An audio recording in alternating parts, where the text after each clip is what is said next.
for today's video, I will be showing you my skincare collection. So if you want to know the skincare items that I own, just keep on watching.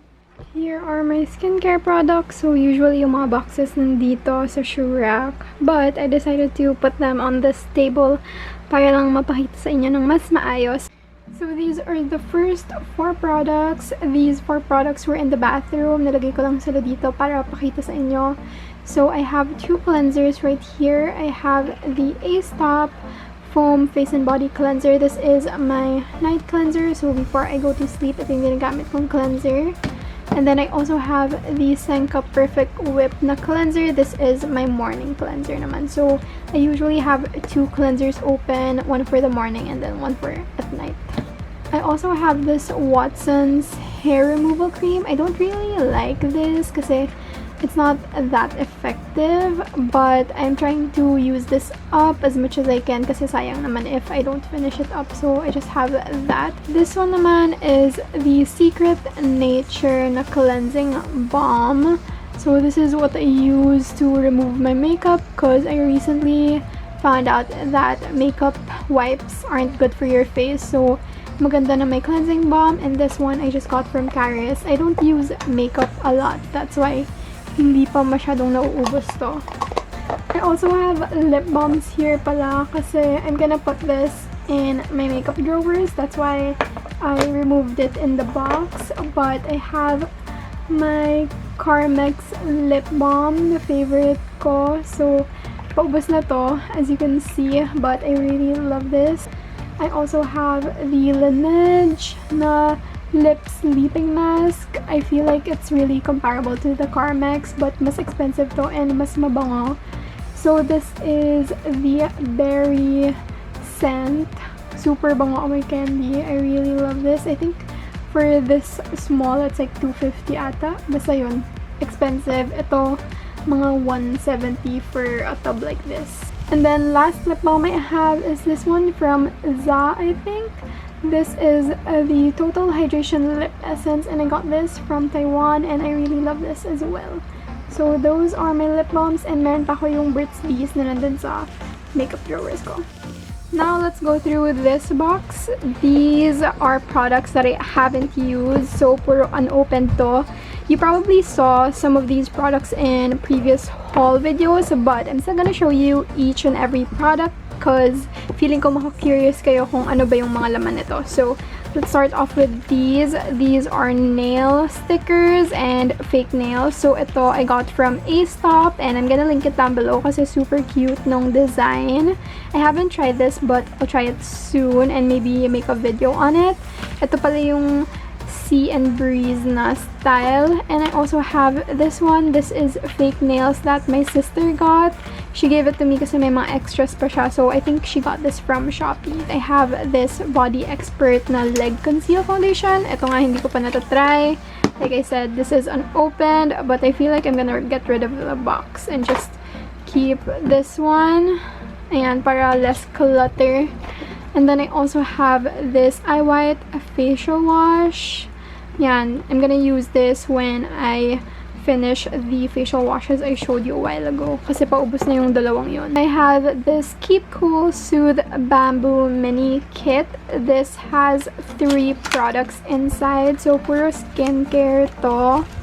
Ito yung laman niya. I have the Keep Cool Soothe Toner, Keep Cool Serum, and then ito yung lotion.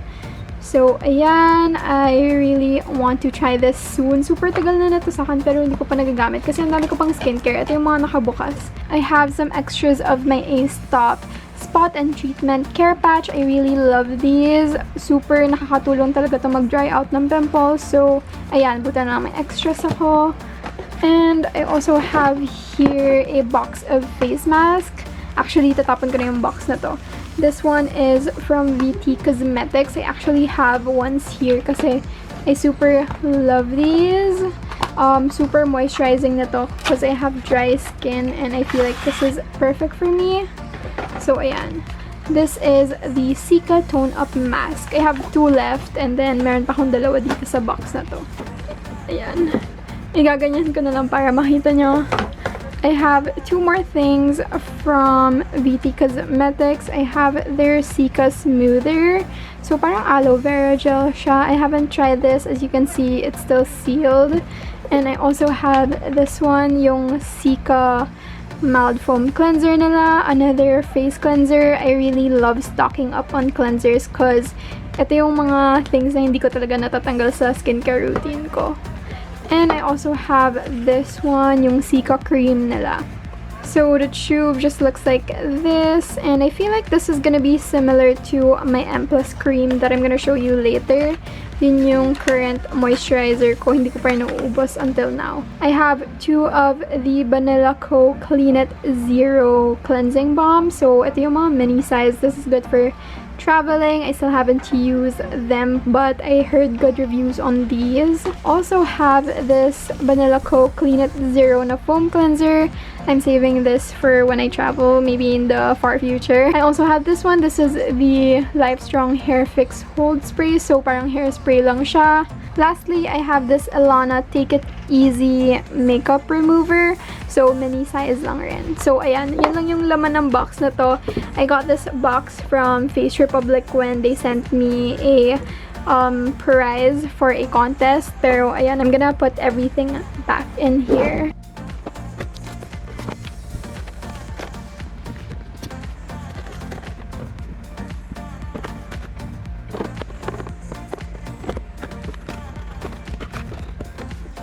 Okay, so now we're gonna go through this basket. I got this from Japan Homes ata yung basket na to.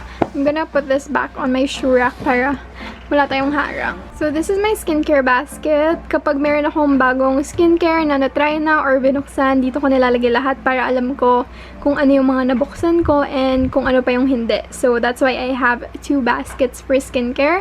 So, let's start off with these. Ito yung mga hindi ko pa nabubuksan pero na-try ko na to. And like I said, ito yung other na VT Cosmetics Cica Tone Up Mask ko. So, I have two here kasi just in case I want a mask, I have it already in this basket. And I think I tried this twice already and then meron pa akong apat. So, ayan.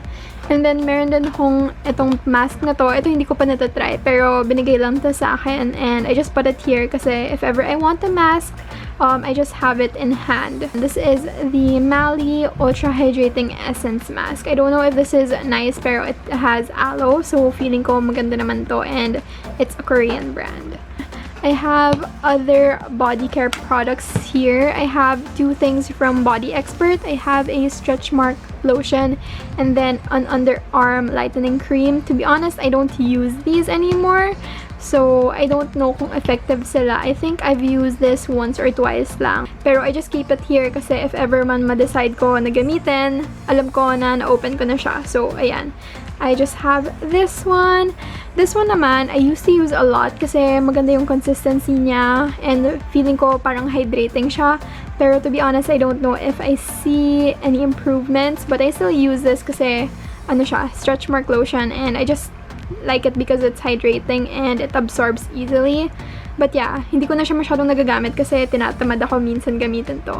I have this one. This is the Face Republic Calamine Clay Mask and I really actually love this. If ever ayoko ng sheet mask, I use this as my alternative, and to be honest, I use this more than my sheet masks. And my sisters also love using this kasi kahit clay mask siya, hindi siya drying sa face. We have other Face Republic products. Ito, I have their Pure Prep Trio. I have yung pH Balancing Toner, which is my most used kasi super gentle siya sa face and I just really love this. And then also I have the AHA BHA toner, yung second most used ko kasi kapag gusto ko talaga ng deep cleansing sa face, ito yung ginagamit ko. So ayan, usually this one I would use with cotton balls or cotton pads, and then this one kahit yung hands ko na lang pang absorb, ito yung ginagamit ko. And recently ko lang ginamit yung mild cleansing water. I don't use this as much anymore kasi I don't wear makeup naman. Pero super ganda rin ng product na to. So, ayan, I really love these three. Super worth it. You can buy it as a set and you can also buy it separately. I have here the Pure Derm Charcoal Makeup Remover. To be honest, I don't use this as much anymore since I don't wear makeup. I keep saying that, pero ayan, hindi ako nag-wear ng makeup. Pero I feel like I'm still gonna repurchase this, but I won't use it regularly kasi masama nga yung naggagamit ng face wipes or makeup wipes sa face to remove your makeup. But whenever I do use makeup wipes, I still cleanse my face anyway para walang residue talaga na nag-leave sa face ko. Pero ayan, I really love the Pure Derm makeup wipes.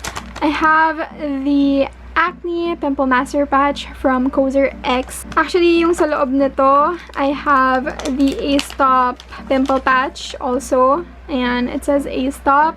I just like putting it here kasi resealable yung package nito. Pero I also have the Cozer X right here. Mas ginagamit ko lang talaga yung A-Stop kasi as you can see, mas marami siyang laman compared to the Cozer X. Ganito lang siya kaliit. I have here the Lux Organic Soothing Gel. I really like this for moisturizing my face and also my body. So, ayan, I have this one and I really like yung gantong packaging kasi feeling ko mas sanitary and mas mura yung ganito. I think this is 99 pesos for this much. And what else? I have here the Cozer X One Step Clear Pad. I actually haven't used this pero nakakalimutan ko kasi nandito siya. Pero ayan, I just put it here in case I want to use it. I have my other moisturizer. Mas ginagamit ko to recently kasi gusto ko na siya maubos. As you can see, paubos na siya. This is the M Plus Cream from Carmex. Super moisturizing since I have dry skin. Ito yung mask. As you can see, naka-cut off na siya kasi nagamit ko na siya. And this is the Rose All Day Mask from Carmex also. And for this, sa isang mask, you can use it twice. So, ayan, nagamit ko na siya isang beses and ang dami pa niyang laman. I have two products from Belo. I have their Belo Acne Pro Treatment Toner. I really like this as well. I feel like it's similar to the HA toner kasi parang deep cleansing siya. So, I don't use this every day. Ito yung everyday toner ko, yung pH balancing. And this one is like twice or thrice a week lang. Like this one. So, ina-alternate ko sila. Pero mas ginagamit ko yung Belo kasi tinatry ko lang siya ubusin. As you can see, medyo marami na akong nagamit. And I also have the Belo Acne Pro Pimple Gel. If ever ayoko maggamit ng pimple patch, ito yung ginagamit ko. Mas effective ata yung pimple patch for me compared to this one. But I still use this if ever nga wala akong pimple patch. So, ayan, I have their pimple gel. I also have here the A-Stop Clear Face and Body Toner. This is a spray toner. So, if ever man tinatamad ako mag-apply ng toner, I just use this one para alam ko hindi ako tatamarin kasi isi-spray ko lang to sa face ko. And I think this is also something they advertise na will be good for your back knee kasi since spray siya, you can spray it easily on your back. But I haven't tried that since I don't have back knee anyway. Lastly, I just have this Heroin Mix Speedy Mascara Remover. Since mahilig ako gumamit ng waterproof mascara and I have the Heroin Make mascara na waterproof, this is really helpful to remove them. So, ayan. It's just a mascara remover. This one I bought from Taiwan, but I know it's available on Shopee. Ililink down ko na lang below if may mahanap man ako or sa Lazada. Pero, ayan, I really love this. And, yeah, that's everything in my skincare basket. I'm gonna fix it now. And, yeah, we're done.